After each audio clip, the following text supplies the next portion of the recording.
Hello दोस्त। 10वां RRB और सबसे कम भर्ती वाला आरआरसी। कुछ लोग कह रहे थे कि देखो कम वाला का वीडियो नहीं बनेगा, तो कम से कम इतना तो आपको बता दें कि टोटल 21 आरआरबी है और उसका आधा होता है करीब करीब 20 प्लस। तो वहीं हम आधा पे अभी बना रहे हैं, जबकि बड़े आरआरबी अभी बचे हुए हैं। लेकिन एक ध्यान रखिएगा कि अगर भर्ती कम है तो ऐसा ज़रूरी नहीं है कि क्वालिफाइड नंबर पे सिलेक्शन नहीं होगा CBT 1 में। तो ऐसा एक भेदभाव रहता है। लेकिन देखिए 3-4 वैकेंसी जहाँ रहती है उसका अनुमान लगाना मैं शुरू से बोलते आ रहा हूँ 2018 से। जिसका अनुमान लगाना किसी के बस की बात नहीं होता, वो इधर उधर चला जाता है। फिर भी कोशिश किया है आरआरबी मुजफ्फरपुर का वैकेंसी तो गिने चुने हैं, फिर भी काम करने में उतना ही मेहनत लगता है। तो चलिए जल्दी से कर लेते हैं, इसको देरी ख़त्म नहीं करना है। आइए ओपन करते हैं पीडीएफ ओपन करते हैं। मात्र वैकेंसी 38 है। अब यहाँ पे ध्यान दीजिएगा, एसी के लिए 3 वैकेंसी है, एसी के लिए 5 है और ईडब्ल्यूएस के लिए 4 है, जो हमारी क्राइटेरिया और हमारी आपकी समझ से बाहर का है। लेकिन ये वैकेंसी अगर 15 से मल्टीप्लाई होगा ना तो थोड़ा सा दिखेगा, और उसको देखते हुए कुछ अनुमान एक टर्म पे जाएंगे तो आपको समझ में आएगा कि यहाँ तो कुछ भी हो सकता है। लास्ट कैंडिडेट जो नंबर ला दिया 50 वही कट ऑफ हो जाएगा, नहीं हो सकता है लास्ट कैंडिडेट क्वालिफाई ही लाए वही कट ऑफ हो जाएगा। ये मेरा यहाँ कहना है। टोटल फॉर्म भरा गया था करीब 15-16 हज़ार, उसमें से करीब 10 से 11 हज़ार लोग पेपर दिए हैं। वो टोटल लगभग कहें तो रेशियो अभी 19 पॉइंट कुछ है। बाकी लेने कितने 15 गुना कैंडिडेट है, तो यूआर में 215, 75 एसी में, एसटी में 45, 165 ओबीसी में 60, आपके ईडब्ल्यूएस में टोटल 570 कैंडिडेट ही जा सकते हैं CBT 2 में। लेकिन ध्यान रखिएगा यहाँ 600 प्लस कुछ लोग जाएंगे, 700 भी हो सकता है। वो परसेंटेज में बहुत बड़ा होगा क्योंकि एक नंबर पे कैंडिडेट आएंगे यहाँ पे, वो आगे बढ़ेगा। लेकिन यहाँ का डाटा जो देखिएगा ना तो ब्लैंक एंड शून्य दिखाता है एसी में, एसटी में लगभग, और ईडब्ल्यूएस में भी ठीक ठाक वैसे ही होगा। जिनका ईडब्ल्यूएस में अच्छा नंबर होगा वो यूआर में जाएंगे लगभग, और ओबीसी वाले भी यूआर में जाएंगे ठीक ठाक।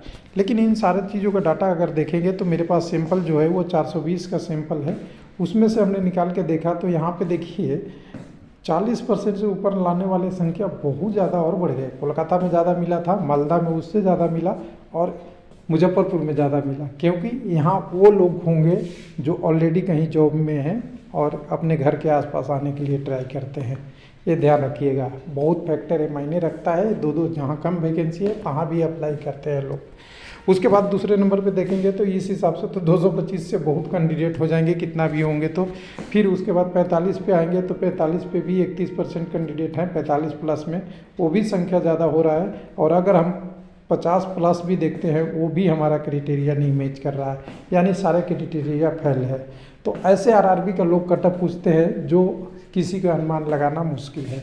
कटअप नीचे भी हो सकता है, ऊपर भी होता है ऐसे आरआरबी का। लेकिन फिर भी मैंने कोशिश किया उस डाटा को निकाल के, तो मुझे देखिए 2 क्वालिफाई के आसपास दिख रहा है यहाँ कटअप, एक एसटी का और दूसरा एसी के लिए थोड़ा लगभग 1 आध 2 4 नंबर के आसपास। ये दोनों कटअप अभी भी वहीं रहेंगे जो पिछली बार भी आज सबको चौंकाया था। और यूआर में 47 से 52, यहाँ पे 50 से प्लस जाने का एक ही आरआरबी है, जो एक आरआरबी का है मुजफ्फरपुर और पटना, जो 50 से ऊपर यूआर का कटअप जा सकता है। पटना में भी 38 ही, सेम इतना ही वैकेंसी है जितना पे आपका मुजफ्फरपुर में है। उसके बाद ओबीसी में 45 से 50 के आसपास, ईडब्ल्यूएस में 38 से 43। तो ये मेरा एनालिसिस है और करीब करीब यही पैटर्न पटना में भी होगा। लेकिन फिर भी एक बार निकालना पड़ेगा हमें डाटा। लेकिन कुल मिला के अगर देखेंगे तो यहाँ भी एसी कैंडिडेट की 3 वैकेंसी है। CBT 1 से CBT 2 हो जाएगा।